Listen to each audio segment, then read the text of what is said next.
Selamat datang di podcast Jejak Kreatif Aku DKV Untar. Saya host Anda, Bernard Tanujaya. Kali ini saya akan membahas bareng salah satu alumni DKV Untar. Oke, kita persilakan aja Kakak Asep Supriyadi.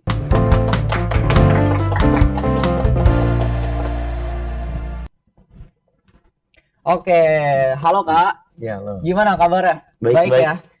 Kakak Asep ini kira-kira dari angkatan berapa nih?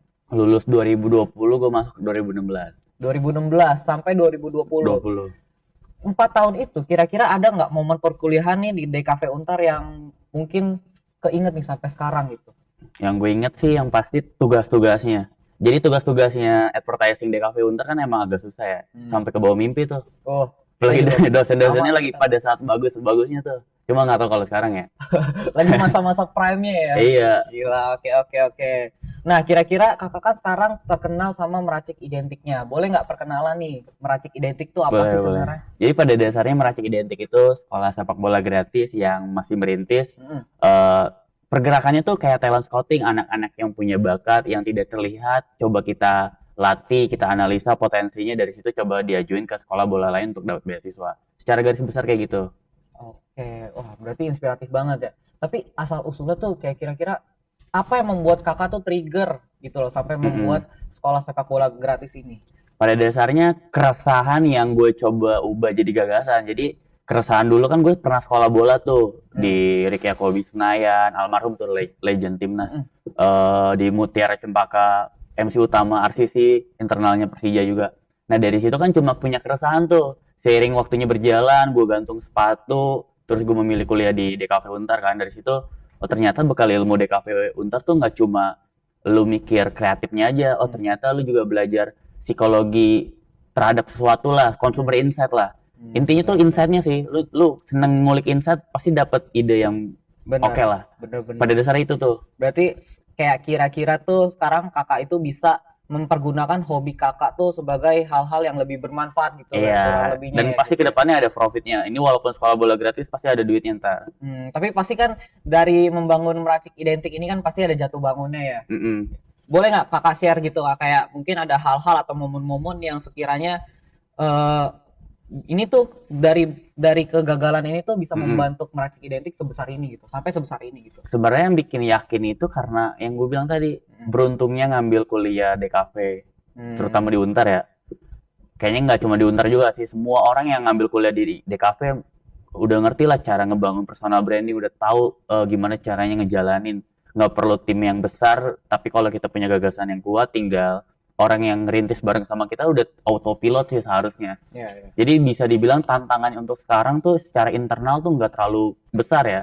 Cuma ya mungkin ya karena sistem pendidikan kita agak kurang, pemain-pemain Meracik Identik tuh secara ini masih minim literasi lah, kayak informasi seleksi beasiswa di Sulcata Ismet Sofyan udah dikasih tahu nih, ini di Puri Beta, di sini tetap aja nanya lapangannya di mana, maksudnya itu. Nah itu kenapa mungkin federasi masih sering pakai pemain-pemain naturalisasi ya, karena pemain kita cuma jago nendang bola tapi nggak ngerti cara belajar psikologi dan brandingnya lah. Iya, mungkin mereka dari dulu tuh langsung main bola kali Iya. ya, nggak nyobain jadi manajer mungkin ya. Iya. Kan ada tuh kaset PS yang dulu kalau gue main, iya, FC Mobile FC ya. manajer kan, ya. Terus kira-kira dari kata meracik identik nih, soalnya kalau gue lihat tuh meracik identik tuh kayaknya nggak ada hubungan sama sekolah sepak bola gratis gitu loh. Iya, kan? iya. Ya nggak sih? Jadi mungkin boleh nggak makna di balik kata meracik identik tuh apa gitu? Itu proses berpikirnya tuh panjang sih. Yang pasti gue ngulik insight-nya dulu tuh, kayak apa ya, sesuatu hal yang di bola tuh yang berkaitan dengan, jadi kayak mind map-nya, oh dari orang dulu nih, dari humans misalkan dia tentang kenapa sih dia mau main bola, di situ oh orang main bola tuh begini gini pokoknya nguliknya situ lah sampai akhirnya kata meracik identik tuh keluar, karena emang gue suka hal-hal yang berima gitu kan. Nah itu sih, jadi proses berpikirnya dari situ dulu tuh, ngulik insight dari consumer behavior-nya dulu tuh, sampai akhirnya nemu meracik identik. Ada 4 alternatif, namanya keren-keren semua sih, cuma kalau gue sebut pasti ada orang yang ini pakai dah. Berarti strategi itu juga muncul karena kuliah di DKV Untar. Iya, ngaruh banget, ngaruh. Pasti, ya. Nggak mungkin bikin sesuatu karya yang bagus tuh kayak kita nggak belajar, itu kayaknya pakai GameShark dah kalau PS. Kalau lu main PS Masih kalau PS gue masih zaman GameShark tuh. Iya, Kayak itu pasti ada belajarnya sih, nggak mungkin nggak. Oke, tapi kira-kira dari teman-teman lu dulu gitu, masih ada nggak yang sekarang masih nongkrong atau mungkin masuk sekolah gratis lu? Udah, dia udah pada nikah, anak mungkin ada yang ini. Oh, gitu ya. Tapi masih sparring bareng ya? Gue udah nggak main bola, malah Oh, gue lebih suka kayak gue ngelihat kayak sepak bola itu harusnya bukan lagi cuma pelatih yang bagus. Pelatih di kita tuh bagus-bagus, udah banyak yang bagus, pasti, lisensi pasti. D, C. Tapi gue ngelihat kayak orang di balik layar yang kayak Erick Thohirnya tuh belum banyak. Hmm. Makanya kenapa gue fokusnya kayak kayak talent scouting atau kayak ketua umum PSSI di masa depannya lah, kayak berpikirnya kayak gitu. Hmm. Oh, kan Meracik Identik kan berarti sekolah gratis kan Hmm. yang tadi kakak bilang kan. Nah, itu tuh sekarang udah jumlah pesertanya atau jumlah manusia gitu yang Mm-mm. menjadi Meracik Identiknya itu sekarang udah berapa sih? secara secara pemain kita banyak sih, udah 1000-an, tapi karena emang pergerakannya masih terbatas, yang bisa latihan tuh cuma 120 pemain per 4 kategori siswa, Oh, dan dari 1000 pemain itu udah 15 sampai 30 pemain yang kita kirim ke sekolah bola lain. berarti dari 1.000 itu tersebar di seluruh Indonesia. Ya, Jabodetabek ada yang dari Bogor. Nah, dari Bogor tuh kemarin dapet tuh seleksi di Persitara Jakarta Utara usia 15 buat persiapan Suratin sama Liga Jakarta.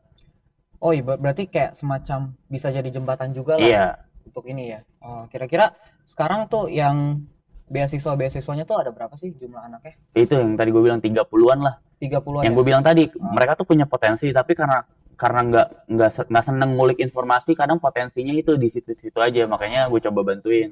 mereka mungkin lebih lebih seneng prakteknya kan. Iya, Lebih seneng, wah, kita tanding yuk itu tapi emang sekolahnya. capek sih buat Capek ya. kita ngulik informasi tuh capek banget. Apalagi nyari insight kan. Nggak terlalu ini ya kayaknya anak-anak sekarang ya nggak terlalu demen baca-baca atau cari-cari informasi ya. Tapi lama kelamaan di grup udah gue agak agak galakin sih, kayak lu kalau ini mau jadi pemain bola harus sering baca gini gini gini. Mungkin dia udah mulai Harus tuh. pelan-pelan tuh.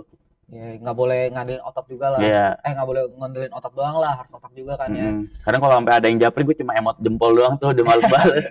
Karena dia juga kayaknya udah ini juga ya, udah malas juga ya Iya, kayaknya. daripada kita omelin kan, mungkin dia bisa sakit hati, mendingan satir aja lah, lebih lebih mungkin lebih kena. Kan berarti kan udah gede ya si Meracik Identik ini kan. Termasuk gede lah kalau kalau buat gua. Nah, udah pernah diliput media-media gitu loh. Udah. Nah itu untuk bisa viral nih, buat anak-anak DKV, Hmm. eh, yang masih fokusnya mikirin kreatifnya doang. Pada dasarnya kreatif yang bagus itu harus ada yang nge-boost. Gue bisa viral di awal itu gue bayar dulu media tuh. Nah, Tapi pasti. media-media yang kecil dulu tuh, karena media gede kayak Jakarta Keras tuh red cardnya tuh mahal banget, 10 juta ke atas. Gue nyari-nyari yang murah, akhirnya bisa sampai diundang ke Metro TV. Berarti ibarat kayak kita kita buang duit dulu lah ya. Iya, emang harus kayak gitu. Jadi punya gagasan yang kuat di era sekarang tuh nggak mungkin influencer besar atau media besar langsung ngelirik gitu aja, walaupun dia mungkin punya slogan yang kayak Indonesia butuh anak muda gitu-gitu, basi. Kalau nggak ada red card, kalau kita masih ngerintis mah berat. Tapi kan pasti awal-awalnya juga susah ya. Maksudnya kayak nyari media-medianya Iya, sampai ini ya. Berdarah-darah juga itu pasti ya kayaknya ya. bisa enggak sih, karena itu yang bekal ilmu DKV, nggak gue ngerasa nggak berdarah. Mungkin orang yang awam lihat kayak ini pergerakannya gokil nih, berdarah gini-gini keren. Menurut gue biasa aja. Nah, itu mungkin itu keuntungan kita Keuntungan kuliah di privilege Cafe Untar. ngambil bekal ilmu DKV. Mungkin kalau buat orang lain agak susah, cuman kalau kita Mm-mm. kayak ibaratnya two step ahead lah ya. Iya, bahkan ada yang mau beli lisensi Meracik Identik, cuma gue nggak kasih. Oh iya, Karena kalau dasar-dasarnya kalau emang dia mau bikin sekolah bola gratis, nggak perlu pakai nama Meracik Identik, itu pun bisa. tapi kan dia pengennya namanya pasti kan. Iya, Nah, sih. kayaknya juga melihat marketnya mungkin ke depannya bisa dikomersilin sama dia, karena udah ada nama, mikirnya gitu. Pasti sih, pasti sih. Terus ada perasaan seneng nggak kayak bangga gitu sama anak-anaknya atau mungkin sama sama elunya gitu, Kak? Nggak tahu ya, nggak tahu ini mati rasa atau emang karena gue ngambil bekal ilmu DKV, gue ngerasa segala sesuatu udah biasa aja sih, nggak bukannya gimana-gimana, kayak emang kita kan belajarnya udah ngerti ya cara nge-set Iya. up untuk viral atau Iya. apalah itu, jadi kayak udahlah biasa gitu. Berarti emang udah terlatih dari dulu tuh udah memplanning ini. Iya udah plan, karena dari 2020 gagasannya. Apalagi dibantu sama strategi-strategi dari BKV Untar ya. Iya itu. Berarti ya sebenarnya balik lagi ya kayaknya tergantung individunya kita kan. Mau manfaatin si perkuliahan ini gimana sampai mungkin bisa di mix and match sama hobi kita, Iya. ya kan? Pada dasarnya kolaborasi sih, kadang potensi kita tuh mungkin kita ngerasa jago banget, tapi kalau kita nggak kolaborasi, nggak jalan relasi, sama kayak anak-anak yang main bola gue itu. Benar-benar. Tapi kan kalimatnya tuh banyak tuh sekarang. Manusia itu tidak pernah puas. Nah, kira-kira kakak ini mencapai titik sekarang ini udah puas belum? Nah, itu sama hasilnya. pentingnya kenapa kita ke akar rumput. Kita tuh jangan selalu di atas. Gue walaupun udah kerja di freelance di Tokopedia, di megang TikTok juga, gue masih sering ojol. Karena apa? Itu pondasi kita untuk selalu punya apa ya, Hmm, hati yang mungkin bukan jadi suatu hal yang bersih juga sih. Cuma kita tahu oh orang yang ada yang lebih susah dari kita ya. Nah, itu insight bisa dapet di situ. Obrolan-obrolan dari akar rumput tuh menurut gue lebih jauh lebih kayak berkesan daripada ngedengerin orang yang mungkin pintar akademis ya. ya, Karena betul. insight tuh di situ. Berarti tapi ada nggak nih langkah ke depannya nih buat meracik identik? Ada satu mimpi, cuma gue nggak bisa spill karena kalau gue spill di sini pasti orang-orang yang punya duit udah bakalan langsung Oh, bikin oke, program oke, itu. oke. Tapi ngomong-ngomong soal tadi ngojol, Mm-mm. ngedenger-denger tuh kalau kita cari info tuh kakak pernah intern di Gojek ya? Iya itu. Pernah ya? Nah itu tuh gimana tuh awalnya tuh? Apakah langsung apply kah atau Mm-mm. gimana? Boleh ceritain nggak? Nah itu betapa pentingnya kita ngulik informasi dari situ. Gue ngeliat, oh kreatif direkturnya Untar tuh siapa? Untar. Kreatif direkturnya Gojek Creative Labs pada saat itu siapa sih? Hmm. Oh ternyata Kobahari namanya. Dia tuh alumni Untar juga. Dari situ gue riset, gue coba ngejalin relasi, coba konsultasi sampai akhirnya sama dia dikasih kesempatan buat magang. Nah Mantap. itu cikal bakal meracik identik tuh bisa dibilang bekal ilmu yang kuatnya tuh selain dari DKV Untar, pas gue magang jadi copywriter di Gojek Creative Labs. Jadi copywriter doang atau ada ngambil sembari job desk lain? Pada saat itu copywriter aja sih, fokusnya nyari insight buat campaign. Pada saat itu banyak tuh campaignnya kayak Cerdikiawan menangin Indonesia, terus pokoknya banyak lah. Pada saat itu emang lagi kuat banget kan duitnya kan si perusahaan itu. Terus setelah Gojek nih, langsung langsung kerja yang lain kah atau intern mungkin di Masih ini, gue kebanyakan remote sih karena pandemi ya, di OVO, hmm, di Binar Academy. Pada dasarnya bekal ilmu DKV Unter sebenarnya fleksibel sih kerjanya, nggak formal kayak ke kantor gitu. ya, ya. Berarti kakak juga lebih nyaman yang kerjanya tuh lebih casual gitu ya daripada yang corporate. Iya, karena kan ada mimpi si meracik identik kan, kalau gue fokus kerja full time kayaknya nggak bakal kepegang ini. Nah, ini ada piala nih Kak. Kakak bawa piala nih. Berarti kakak pernah Nggak, ini mah custom. Kan custom. campaign kan. Oh, Campaign awal kita nih yang sebelum masuk ke Metro TV. oh, berarti sebelum Metro TV nih. Iya, jadi Oh, udah oke, nge-set up oke, dulu oke. nyawa studio satu langsung di bus. Ini juga jersey ada kakak yang sendiri kah yang ngedesain atau ada Lempar kolaborasi, kadang ya gitu, gue bukannya males sih, kayak ibaratnya gue emang mau fokusnya di copywriter kan, jadi kayaknya udahlah visual gue coba lempar ke orang gitu.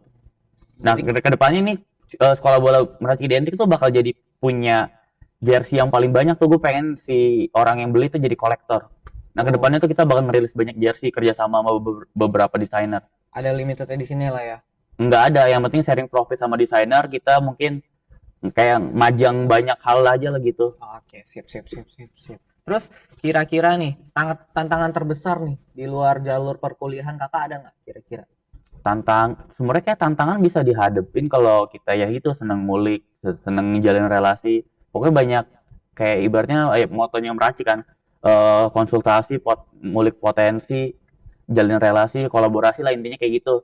Pokoknya tantangan nggak bakalan terasa berat kalau misalnya kita ngelakuin Bener, empat bener, hal itu. bener, bener. Apalagi kita ngerjainnya sepenuh hati sama apa passion kita gitu kan, Iya. bener nggak?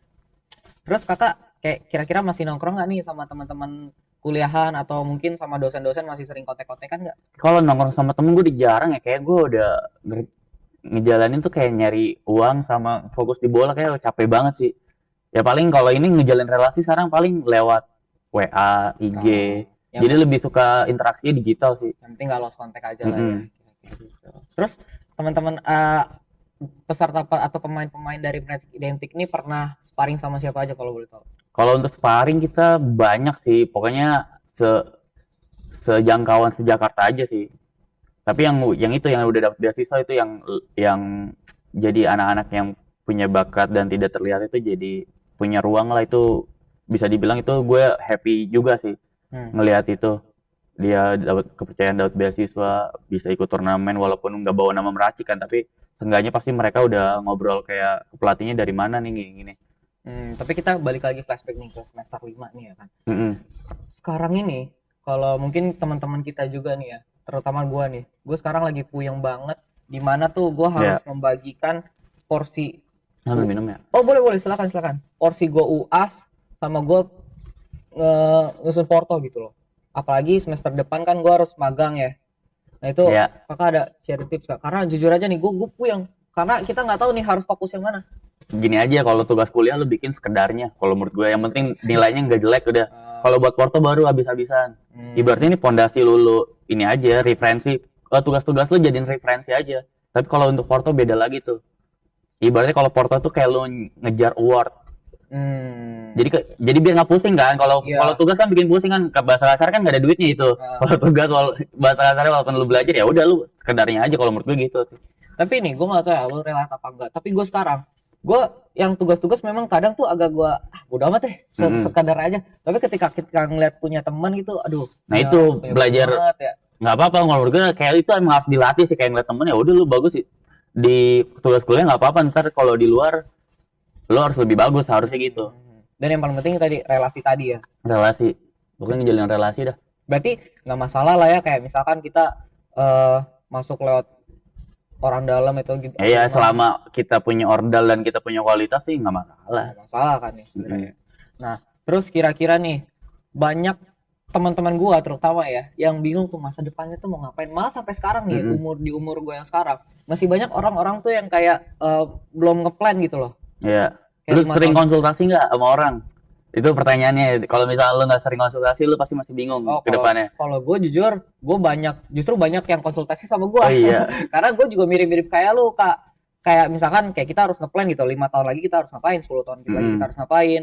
Mungkin kayak gue, itu gue setiap hari gue bikin to-do list, kayak harus ngerjain apa-apa gitu sih. Tapi banyak juga kayak sobat-sobat aku di Cafe Untar ini yang masih bingung gitu loh, kayak nanti gue harus masuk kemana, magang di mana, kayak malah nggak ada kenalan sama sekali. Kayak lo ada tips nggak gitu? Kalau untuk tips itu sih kita kan ngejalin relasi riset bisa dari LinkedIn walaupun kadang penolakan itu akan selalu ada sih. Harus dilatih sih hal kayak gitu. Penolakan hampir keterima itu harus dilatih sih menurut gue harus emang dicoba jangan takut ditolak lah. Sama telat ya jangan sampai apa? Maksudnya jangan takut telat juga gitu loh. Kadang tuh orang-orang sekarang ngejar waktunya, jadi mereka tuh nggak fokus ke kualitas gitu.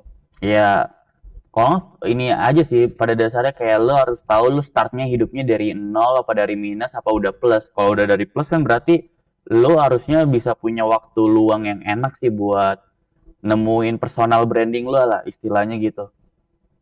Kayak gitu sih.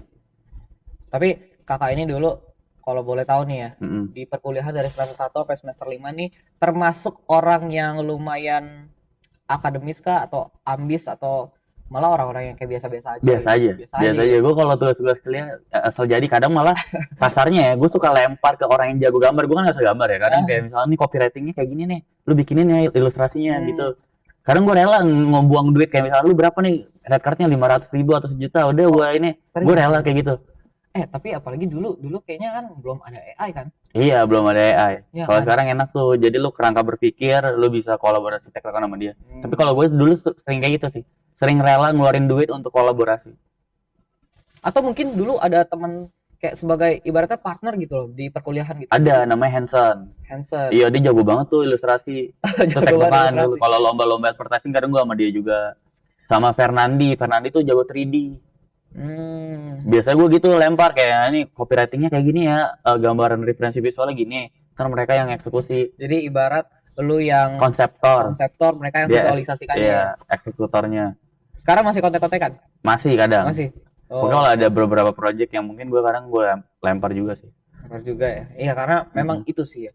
Kadang tuh kita orang yang konseptor itu kita nggak bisa atau mungkin sulit memvisualisasikan. Iya. Sedangkan orang yang bisa memvisualisasikan kebalikannya gitu loh. Makanya menurut gue juga kita mencari partner di perkuliahan tuh penting sih menurut gue sih. Iya, ibaratnya kalau di advertising kan ada copywriter dan art director. Nah itu harus klop, pasangan lo ya. Klop, ya. Ibaratnya itu harus klop. Setuju gue. Apalagi orang-orang yang sekarang tuh kita nggak munafik lah ya kayak DKV itu sebenarnya kadang banyak juga yang orang-orang introvert. Iya.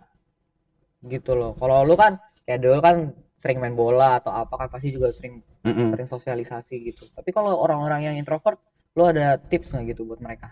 Mereka harus belajar berinteraksi minimal sama keluarganya dulu dah. Kalau enggak nguping atau enggak orang kalau lagi nongkrong lu ngupingin aja apa yang diobrolin, lu pelajarin. Kalau misalkan nih Kayak gue tuh belajar sosialisasi. Mm-mm. Itu tuh sebenarnya dari film, Pak. Oh iya, nah itu bisa Dari film. Sebenarnya dulu gue juga introvert, sama. Gue dulu SD juga kalau bola diem aja. ya kan? Oh gitu. Iya. Jadi kalau Jarang. Tapi gue sering kayak nganalisa. Nih sekolah bola konsepnya begini kayak dalam hati pernah kayak pengen ini. Gue bocil cuma punya keresahan yang jujur kali ya. Kayak ini harusnya sekolah bola ini nggak kayak gini nih. Dia harus punya begini. Cuma karena pada saat itu kan baru bocil kan. Iya, iya. Cuma gue bisa ngerasain sih. BTW tapi dari awal lo emang sengaja emang memplan untuk masuk di kafe atau sebenarnya yang lain gitu? Nah itu pemantik gue dari Raditya Dika. Gue dari buku apa gitu gue ngeliat oh berarti emang bahasa kasarnya dia penulis kalau dia ngerti tahu secara teknis visual segala macam lebih enak tuh. Gitu pemantiknya itu sih emang sengaja ngambil DKV itu sih. Berarti emang suka nulis tuh juga. Suka nulis dari awal, suka nulis. Berarti lu pasti sering baca buku dong. Nah itu uniknya gue baca buku gue tuh kayak seperlunya aja, kadang kayak studi kasus doang. Enggak sering banget baca, gue lebih kayak studi kasus. Oh gue pelajarin, oh polanya mungkin kayak gini, jadi kayak imajinasinya tuh dari situ. Jadi kayak suka iniin kata-katanya, pola-polanya Iya. digabungin gitu ya, semacam itu ya. Iya, apalagi sekarang udah ada ChatGPT, gue tektokannya kayak lebih enak dah. Iya. Kayak misalnya ntar ada lomba ini, Meracik Identik mau ikut lomba KI bikin kolaborasi gitu, kayak fondasinya berpikirnya gue kayak ini harusnya begini, coba deh tektokannya sama ChatGPT, karena kan kerjaan gue juga banyak ya, jadi biar lebih cepet juga kan. Berarti lu juga sekarang ini ya apa, pakai ChatGPT atau Pakai. AI juga pakai juga. Tapi untuk kerangka berpikir ya kayak Betul. pokoknya ChatGPT kalau menurut gue lebih pintaran gue lah kayak, kan karena kerangka berpikirnya gue yang bikin. Itu. Nah, si Meracik Identik nih, ya kan kita balik lagi ngomongin Meracik Identik. Heeh. Lu selain lu doang nih yang handle, ada orang lain nggak kira-kira? Kalau untuk sekarang tuh nggak ada sih, gue doang, bener-bener gue doang, karena kan masih ngerintis tuh belum ada duitnya, susah ya buat nge-hiring tim yang kuat gitu. Tapi menurut gue kayak nggak masalah, ini jadi mungkin kalau di suatu hari nanti akan jadi role model yang buat sekolah bola lainnya, kayak ini bikin sekolah bola gratis begini caranya untuk bisa dilirik banyak orang, lu harus punya personal branding yang begini, cara apa ya, cara berinteraksi dengan industri lainnya begini gitu. Kayak gitu sih. Nah, tapi kalau misalkan kita ini ya apa, berandai-andai aja. Misal si Meracik Identik ini mau dibeli sama seseorang gitu. Boleh. Atau dilirik lah sama seseorang. Atau nggak mimpi gue itu ada yang ngesponsorin karena modalnya gede-gede tuh. Pokoknya kayak gitu, intinya dia itu harus percaya aja sama gue masalah konsep segala macam, dia nggak perlu tahu. Yang penting ini bisa dibilang jadi kayak pilot project yang harus dia lihat dan dipercaya ya. Kalaupun nggak BIP ya seenggaknya dia udah jadi kayak istilahnya ada nama di situ lah, ada portofolionya di situ, harusnya gitu. Dan harus satu visi sama lu. Apa yang penting pokoknya ngobrol banyak dulu sih, mau ngobrol banyak dulu. Tapi ada nggak selama ini yang pernah ngelirik gitu? Ada aja, cuma belum begitu belum banget ya. Mungkin dia masih ngelihat kayak ini orang bener gak sih bikin sekolah bola gratis, takutnya cuma buat apa gitu. Gue ngerasa kayak gitu sih, kayak beberapa bahkan Baskara Hindia tuh pernah mau pakai jersey ini, udah gue kirim segala macam.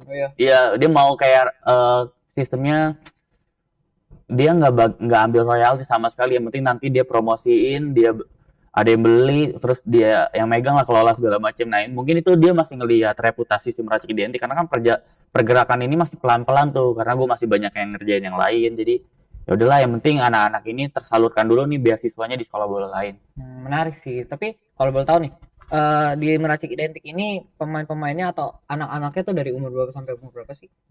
Umur 4 sampai 17 tahun. Sebenarnya 15-17 tuh udah telat. Nah, rata-rata pemain bola yang jadi yang bagus, yang 10 tahun dia udah bagus main bola tuh dari umur 3 tahun. Karena emang main bola tuh harus dari kecil banget. Dari 3 tahun tuh? Iya. Nah, kalau udah jago, mereka tuh harus belajar tentang psikologi, tentang personal branding, supaya dia tuh nggak jumawa lah. Dia tahu tuh root mapnya dia tuh. Oh, berarti gue dari sini, dari Ascot bisa nanti kesuratin ke Elite Pro Academy, atau bahkan kalau bisa ke luar negeri gitu. Tapi kalau paling banyak sekarang di umur berapa? Paling banyak tuh umur 14-12 lah. Paling susah tuh umur 9 ke bawah. Itu paling susah padahal harusnya mereka dari usia segitu. Paling susah apanya? Paling susah ngajarin atau paling susah Paling susah dalamnya? buat ada yang mau daftar. Kadang Oh, mut-mutan mungkin tergantung orang tuanya karena kan dia masih dianterin. iya sih, bener sih. Masalahnya bola tuh di Jakarta jauh-jauh kalau kalau sparring, kalau latihan segala macam jauh-jauh. Berarti sekarang 14, 12 sampai 14 tahun itu ya? Iya, Umur berapa tuh ya? Tahun kelahiran sekolahnya sekolah berapa ya? 2015, SD SMP lah. Di SMP ya? Iya, Tapi itu memang orang-orang lagi hype-hype-nya pengen main tuh ya. iya. Nah, satu hal yang menarik dari industri kita tuh kehabisan pemain-pemain usia 15 tahun karena apa? Karena sistem pendidikan. Pulang sekolah jam 3 sore, kan latihan SSB kebanyakan jam 2 siang. Iya, Harusnya sistem pendidikan kita harus harus remote lah jam 12 siang dia udah pulang. iya, Jam betul, betul. sisanya ngerjain dari rumah karena kan dia punya cita-cita juga karena itu kadang yang jadi hambatan tuh buat anak-anak yang umur 15 tahun selain hambatan pendidikan ya pacarannya gitu. Kalau udah Iya, iya, gue iya. dulu juga ngerasa kayak gitu kayak tiba-tiba pacar gue datang ke lapangan gue jadi malas latihan. Pernah tuh Iya. pada saat itu kayak gitu tuh. Mainnya pulang aja. Iya, Kamu udah capek gak sih? iya. Kalau misalkan udah jam 3 pulang, terus Nah harus itu latihan lagi. Iya kan? kurang peka emang sistem pendidikan kita tuh. Tapi kan ada juga ya sekolah SSB ya kalau ini ya. Iya emang ada, cuma pada itu SSB tuh kebanyakan dari umur 14 tahun ke bawah, udah 15 tahun ke atas habis. Ya karena itu sistemnya. Sekolah pulangnya lama, Hmm. lingkungan. Tapi semisal ada step by stepnya kan nih, kayak orang kalau mau mau Jadi mau pemain bola join pro. lah, iya mau join meracik identik dulu lah. Kalau join Meracik Identik ya isi aja Google Form. Cuma kan pemain kita udah kebanyakan ya. Paling gue pengen kayak buat orang tua yang pengen anaknya jadi pemain bola ya anak itu harus sekolah bola dari umur 3 tahun. Cari aja sekolah bola yang paling murah. Sampai umur 8 tahun atau 10 tahun coba cari beasiswa. Bahkan kalau bisa ke luar negeri dari umur kecil lah. Sama mungkin ini kali ya, apa orang-orang tua tuh masih ragu kali ya buat kayak lu ngapain sih sekolah sepak bola yang diseriusin banget gitu. Padahal sepak bola enak loh. Jadi batu loncatan buat popularitas. Ya pemain-pemain sana mau. Setuju tuh. Gue nggak jadi ini dah. Agak sensitif. Pokoknya intinya kayak sepak bola tuh sebagai alat popularitas tuh banyak banget. Setuju. Apalagi kayaknya sekarang timnas juga dari luar ya. Iya. Jarang yang dari Indonya langsung Bener, ya. makanya banyak orang yang konten tentang bola. Kalau diajak kolaborasi sama Meracik Identik, kalau nggak ada red cardnya nggak mau. Kalau timnas mau. Kayak gitu tuh biasanya. Tapi ngomong-ngomong soal bola, temen gue ada juga dia memang suka desain dari Mm-mm. bola-bola.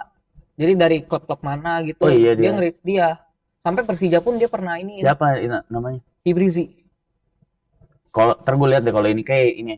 Coba kontak aja kita ngerilis jersey juga. Siapa tahu dia mau Nah, dia kolaborasi. juga mungkin dia tertarik juga ya, Mm. karena memang dia Sistem sharing profit aja. Biasa gitu sih. dia tuh dari udah lama banget ya. Dari portonya tuh dia udah banyak Dia banget. pernah ngedesainin untuk Mark Lock ya kalau nggak salah. Waduh, gue lupa deh. Kayak gue pernah denger nama dia deh. Ya, dia lumayan terkenal sih buat soal desain. Jadi kayak flag sepak bola gitu, dia sering banget. Dia pencapaian terbesar dia sampai di kontak sama The Jack, Oh iya. sampai Persija langsung. Sorry. Boleh ntar coba kolaborasi karena kita Nah, itu. emang kedepannya nyari duitnya di situ tuh dari merchandise, dari sponsor, dari endorse. Tapi emang kita mau ngegedeinnya dari jersey. Karena pengen si Meracik Identik ini jadi sekolah sepak bola yang punya jersey banyak gitu yang bisa dikoleksin sama kolektor. Nah, itu berarti impian sekarang lu ya. Itu mimpi kecil lah. Impian gede gue yang itu, yang gue bilang kalau gue ceritain sekarang orang yang punya duit pasti ngejalanin langsung. Iya. Tapi Karena oke. ada duitnya di situ, ada Ada. duitnya juga, walaupun ya mungkin marginnya tipis lah, tapi dampak untuk sepak bola Indonesia gede. Nah, Kalau itu dilakuin. itu jadi batu loncatan yang bagus banget dong. Iya, makanya ada misalnya sponsor datang ya udah lu kasih aja duitnya, ntar gue jalanin, ntar kalau misalnya ini lu percaya aja dah, pasti gede, marketnya ada, penontonnya ada. Marketnya ada memang. Itu Iya. teman gue juga lumayan dia. Kayak sehari bisa iniin banyak banget. Tapi udah nggak berasa nih, kita udah 30 menit aja nih kita Iya, nggak ngobrol nih. berasa. Kira-kira ada nggak pesan terakhir gitu buat aku di Cafe Untar?